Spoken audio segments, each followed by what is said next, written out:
Imagine estar no funeral da sua mãe, ainda tentando respirar, em meio à dor, e ver seu pai, o homem que deveria estar devastado, entrar de mãos dadas com uma mulher que você reconhece imediatamente. Uma mulher que já tinha destruído parte da sua vida antes. Naquele momento, entre lágrimas e raiva, eu decidi: aquilo não ficaria impune. Essa é a história de como transformei minha dor em vingança.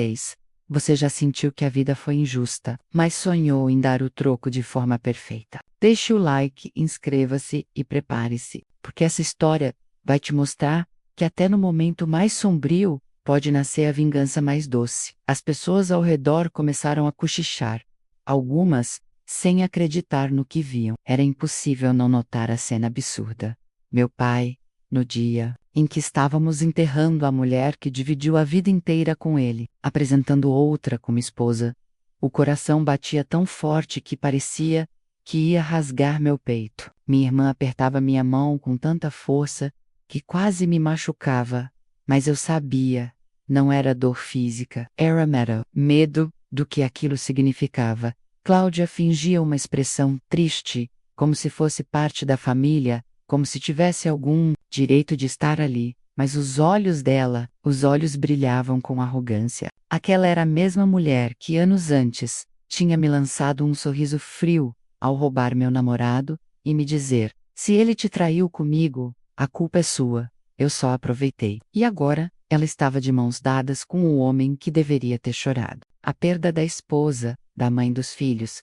Senti uma mistura de náusea e fúria. Minha visão ficou turva por um instante, e precisei me segurar, para não desmaiar ali mesmo. A dor de perder minha mãe já era insuportável, mas ver a traição estampada no rosto do meu pai era algo além do humano. Meus pensamentos gritavam, como: ele pôde, como teve coragem. Nem o corpo da minha mãe esfriou, e ele já traz essa mulher aqui, como se fosse troféu. A sala inteira parecia menor, sufocante. As flores que antes eram consolo, agora cheiravam a podridão. Cada olhar de pena que me lançavam me fazia querer sumir, e quando meu pai me encarou, esperando que eu aceitasse aquela farsa, algo dentro de mim quebrou. Eu não disse nada, não naquele momento, apenas abaixei a cabeça, engoli o choro e prometi a mim mesma: aquele desrespeito não ficaria impune. Cláudia nunca foi apenas uma mulher comum que cruzou meu caminho. Desde o início, ela parecia se alimentar do sofrimento alheio. Eu tinha pouco mais de 20 anos quando a conheci. Não por escolha, mas porque ela trabalhava no mesmo escritório que o meu. Então, namorado, Rafael, naquela época, eu acreditava no amor, acreditava que confiança era suficiente para manter um relacionamento. Mas Cláudia me ensinou, da forma mais cruel possível, que nem todos jogam limpo. Tudo começou com pequenas desconfianças. Rafael chegava tarde em casa. Dizia que eram horas extras. O perfume diferente em suas roupas. As mensagens apagadas do celular. Eu tentei me convencer de que era paranoia, que eu estava exagerando. Afinal, ele jurava amor, todos os dias. Até que uma amiga em comum me chamou para conversar, quase em sussurros, como se estivesse contando um segredo proibido. Foi ela quem me disse: olha, eu vi o Rafael. Ele saiu do escritório de mãos dadas com a Cláudia. Meu coração desabou. Eu não quis acreditar. Mas a verdade não demora a se revelar quando a mentira já virou rotina. Dias depois, criei coragem e fui até o escritório dele de surpresa. Queria provar a mim mesma que estava errada, mas não estava.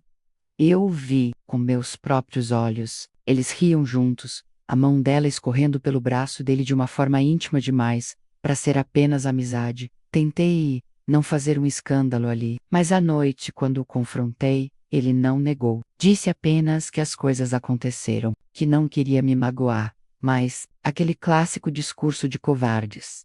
E foi nesse momento que Cláudia entrou em cena de vez. Ela apareceu na minha porta, sem a menor vergonha, como se tivesse o direito de falar comigo. Em prantos, mas ela apenas cruzou os braços e me lançou aquele sorriso venenoso. Se ele te traiu comigo, a culpa é sua. Eu só aproveitei. Essas palavras ecoaram na minha mente por anos. foram como uma tatuagem invisível gravada no meu coração. Não era apenas a traição de Rafael. Era o prazer dela em destruir. Eu jurei nunca mais deixar Cláudia me ferir. De novo, me afastei, reconstruí minha vida, engoli as lágrimas e segui em frente. Mas no fundo, uma parte de mim sempre esperava o dia em que o universo se encarregaria de cobrá-la. E agora, lá estava ela, não mais como a amante do meu ex, mas como a nova esposa do meu pai, no dia do funeral da minha mãe. Era como se todos os fantasmas do passado tivessem voltado de uma vez só, rindo da minha cara. Eu sentia a mesma raiva, a mesma impotência de anos atrás. Só que desta vez, eu não ia recuar. Os dias após o enterro foram um verdadeiro pesadelo. Enquanto eu ainda acordava chorando no meio da noite, sentindo falta da voz suave da minha mãe, me chamando pelo apelido de infância, meu pai parecia ter apagado 30 anos de casamento da memória. Cláudia se instalou na casa como se fosse dona de tudo. Mal uma semana tinha passado, e já a encontrei vasculhando o guarda-roupa da minha mãe, jogando vestidos em sacos pretos, como se fossem trapos sem valor. Essas coisas velhas só ocupam espaço, disse ela, sem olhar para mim. Eu congelei. Aqueles não eram apenas vestidos. Irã Memórias, o vestido azul que minha mãe usou no meu aniversário de 15 anos, o casaco que ela vestia todo inverno quando fazia chocolate quente para nós. Cada peça tinha uma história. Você não pode jogar fora. Protestei, sentindo minha voz falhar de tanta indignação. Mas antes que eu pudesse pegar os sacos de volta, meu pai apareceu no quarto. E, para minha surpresa, ele não me defendeu. Pelo contrário, deixa ela, filha. E Hora disse em frente. Você precisa aprender a desapegar. Desapegar? Como se minha mãe tivesse sido apenas um móvel velho. Minha irmã, ainda mais nova, chorava constantemente. Um dia, a encontrei no corredor, soluçando, enquanto Cláudia lhe dizia, com um sorriso gelado: agora eu sou sua mãe, e é assim que vai ser, daqui para frente. Minha irmã correu para os meus braços, tremendo. Eu a abracei tão forte que parecia querer protegê-la de um furacão. Olhei para Cláudia e vi, naquele sorriso vitorioso, o puro prazer em nos ver sofrer. Confrontei meu pai de novo naquela noite. Pedi, implorei, quase me ajoelhei, para que ele respeitasse a memória da mulher que tinha sido sua esposa por décadas.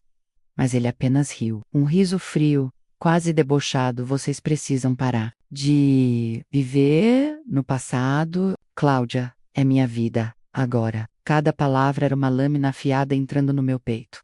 Eu não reconhecia mais aquele homem. O mesmo pai que um dia me ensinou a andar de bicicleta, que me carregava no colo quando eu caía. Agora, ele parecia um estranho, um fantoche nas mãos de uma mulher que só conhecia o poder da destruição. E foi ali, naquela noite, que a raiva começou a tomar um espaço diferente dentro de mim. Não era mais só dor, não era mais só impotência, era o embrião de algo maior, era o início da minha vingança. Era uma tarde silenciosa. Eu estava no meu quarto, tentando estudar, embora fosse impossível me concentrar com o vazio que a ausência da minha mãe deixava em cada canto da casa. Foi então que ouvi um choro abafado vindo do quarto da minha irmã. Corri até lá. Quando abri a porta, a cena me dilacerou. Minha irmãzinha estava encolhida na cama, abraçando o travesseiro, como se fosse um escudo. Os olhos estavam vermelhos, o rosto molhado de lágrimas. O que aconteceu, amor? Por que está chorando assim? Perguntei, tentando manter a calma. Ela demorou alguns segundos para conseguir falar. A voz saiu trêmula, quase um sussurro. A Cláudia disse que agora ela é minha mãe, que eu tenho que chamá-la assim, e que se eu não fizer isso, o papai vai ficar bravo comigo. Meu sangue ferveu. Senti uma onda de raiva subir do estômago até a garganta. Era como se todas as humilhações anteriores, todas as dores acumuladas, tivessem explodido dentro de mim naquele instante. Me ajoelhei ao lado dela e a abracei com toda a força que tinha. Escuta bem, você só tem uma mãe, e ninguém neste mundo vai substituí-la. Não importa o que Cláudia diga, entendeu? Ela me olhou com aqueles olhinhos cheios de medo, e assentiu, mas ainda tremia. E foi nesse instante que algo dentro de mim se solidificou. Ali, eu tinha engolido em silêncio. Tinha suportado o desrespeito, os risos, a arrogância, mas ver minha irmã sendo manipulada, ameaçada, isso eu jamais perdoaria. Eu sabia que não podia simplesmente explodir, gritar, ou colocar Cláudia para fora, à força. Syria e eles iam rir de mim outra vez, me chamar de histérica, de ingrata. Não, eu precisava de algo maior, de algo calculado, de algo que deixasse marcas profundas, não só na vida de Cláudia, mas também na reputação do meu pai, que escolheu virar as costas para a própria família naquela noite. Deitada na escuridão, ouvi os risos deles ecoando pela casa, como se fossem donos absolutos de tudo, e jurei a mim mesma: eu não ia descansar, até ver aquele sorriso desaparecer do rosto dela, naquela mesma semana. Comecei minha caçada. Eu não tinha dinheiro, não tinha poder, mas tinha uma arma que muita gente subestima: determinação. Passei noites em claro, vasculhando cada rastro de Cláudia na internet. Redes sociais, perfis antigos esquecidos, até fóruns obscuros. Quanto mais eu lia, mais claro ficava. Ela deixava rastros, porque seu ego era maior do que sua inteligência. Gostava de exibir viagens, festas, bolsas de luxo, mas muitas vezes ela ostentava algo caro demais para a realidade de uma simples funcionária administrativa. Não parei por aí. Entrei em contato com pessoas que trabalharam com ela em empregos antigos. Alguns se recusaram a falar, talvez por medo, talvez por vergonha, mas um ex-colega, depois de muita insistência, me disse algo que me fez gelar. Essa mulher é uma praga. Entrou na empresa fingindo ser alguém confiável, mas roubava debaixo do nariz de todo mundo. Inventava fornecedores falsos, desviava dinheiro. Quando começaram a suspeitar, ela simplesmente desapareceu de cidade. Mudou de nome, e, pelo que sei, não foi a primeira vez. Aquilo foi como abrir uma porta para um quarto escuro. De repente, tudo fazia sentido. A arrogância dela, a maneira como sempre parecia estar alguns passos à frente. Continuei cavando. Descobri registros de processos judiciais, alguns arquivados por falta de provas, outros parados por burocracia. M-Todos Els. Um padrão. Cláudia envolvida em esquemas de fraude financeira, uso de documentos falsos, contratos inexistentes. Ela sempre escapava por pouco, como uma cobra escorregadia, mas dessa vez seria diferente. Eu sabia que não bastava ter suspeitas. Eu precisava de provas sólidas, algo que não pudesse ser negado nem escondido. Algo que, quando viesse à tona, destruísse a imagem que ela tentava vender. Então encontrei um erro que ela não percebeu: um documento em nome de uma empresa fantasma que, por descuido, estava registrado no mesmo CPF dela. Era a ligação perfeita entre Cláudia e a fraude. A peça que faltava no quebra-cabeça. Quando vi aquele arquivo na tela, minhas mãos começaram a tremer.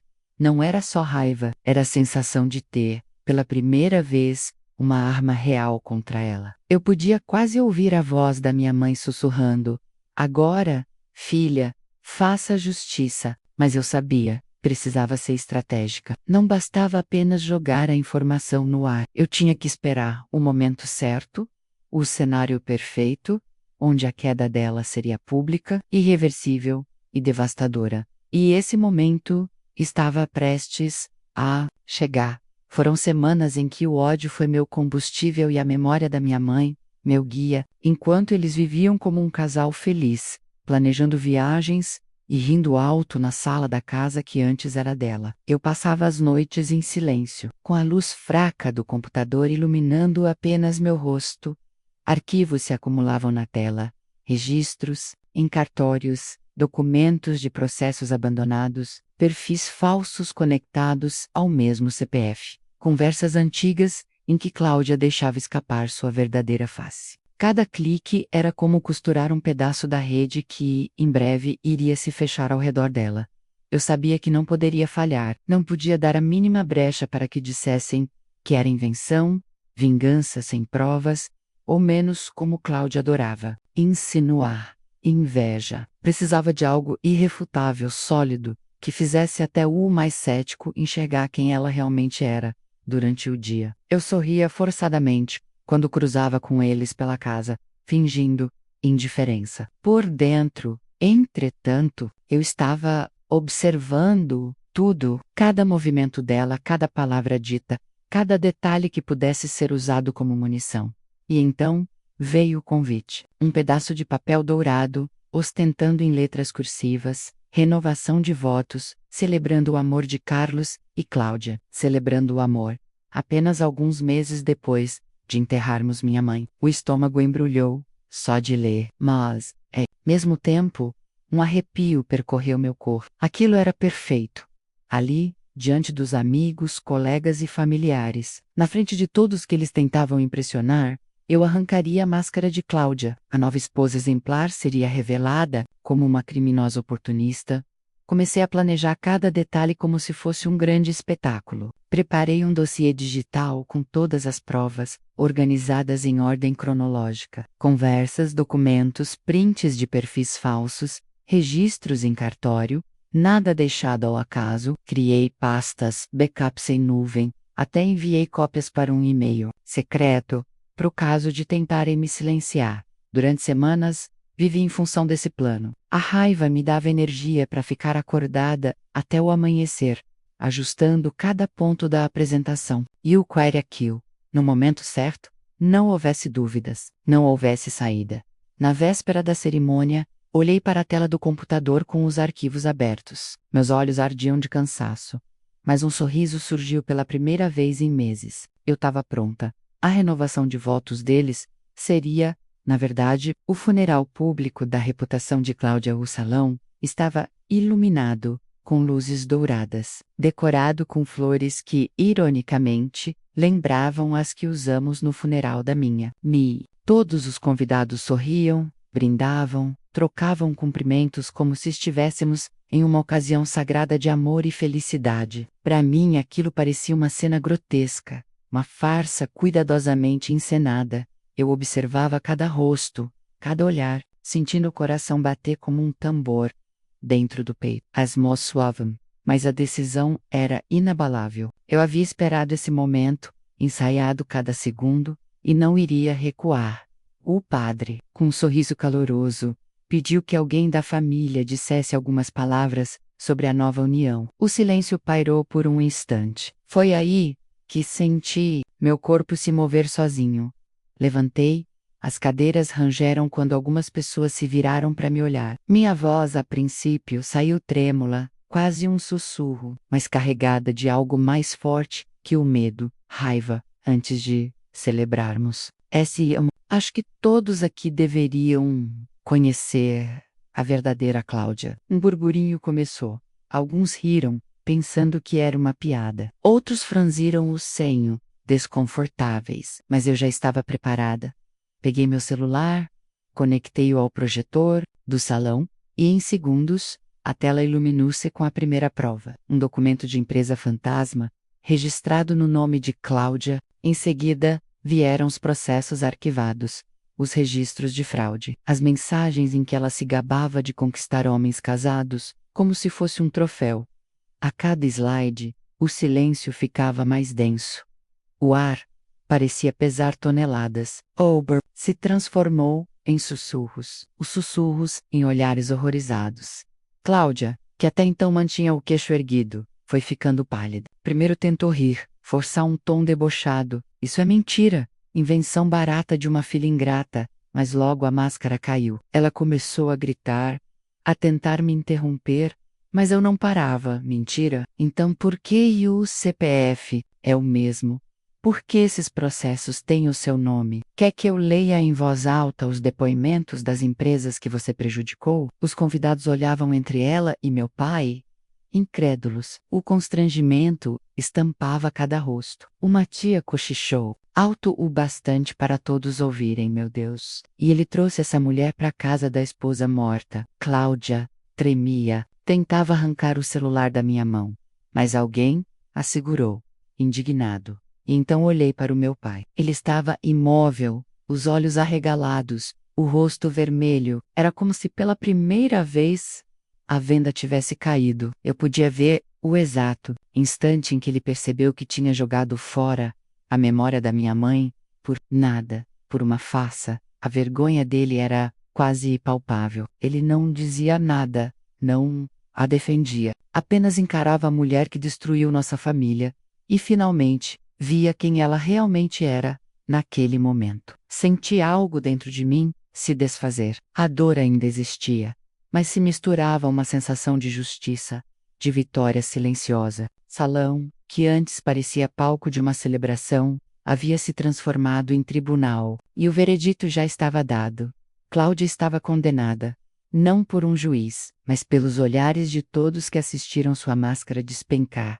Cláudia saiu correndo do salão, como quem foge de um incêndio. O salto alto ecoava pelo chão de mármore, misturado às risadas abafadas e aos cochichos dos convidados. Sua maquiagem, antes impecável, escorria com as lágrimas de desespero. Ela não era mais a senhora respeitável que tentara se apresentar ali. Era apenas uma fraude desmascarada diante de todos.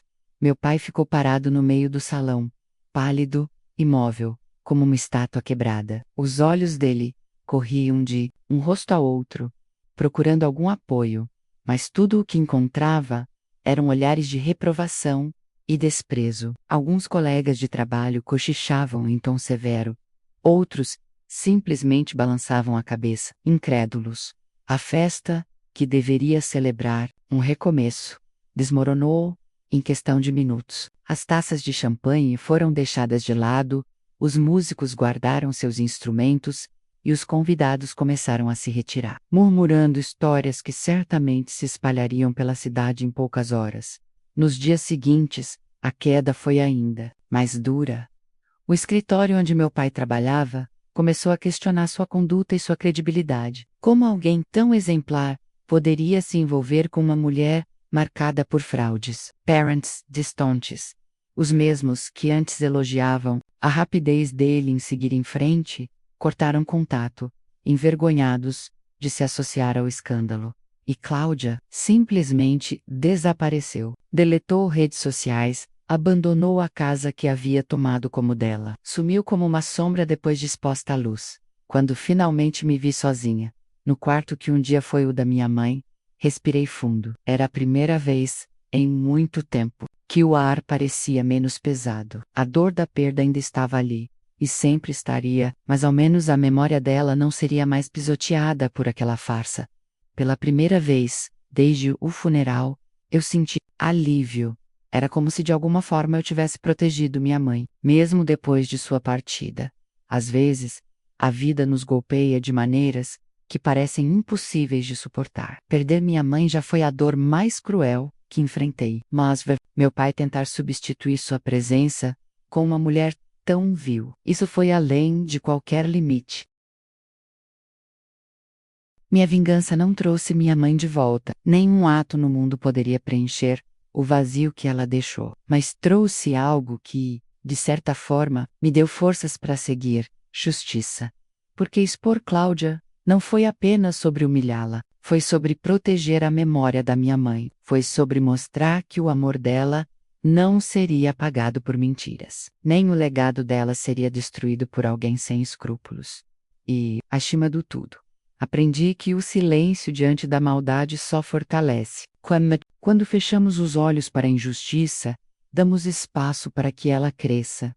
Às vezes, expor a verdade é a única forma de honrar quem amamos, e principalmente, de honrar a nós mesmos. Foi isso que fiz. E se um dia você se sentir sufocado pela injustiça, lembre-se, a verdade, mesmo dolorosa, sempre encontra um jeito de iluminar a escuridão. E você, já presenciou alguém ser desmascarado pelo próprio destino? Conta aqui nos comentários. Eu vou adorar saber. Se essa vingança te deu um frio na espinha, deixa o like, compartilha esse vídeo e, claro, se inscreve no canal. Temos muitas histórias de justiça, traição e reviravolta para contar. E você não vai querer perder a próxima.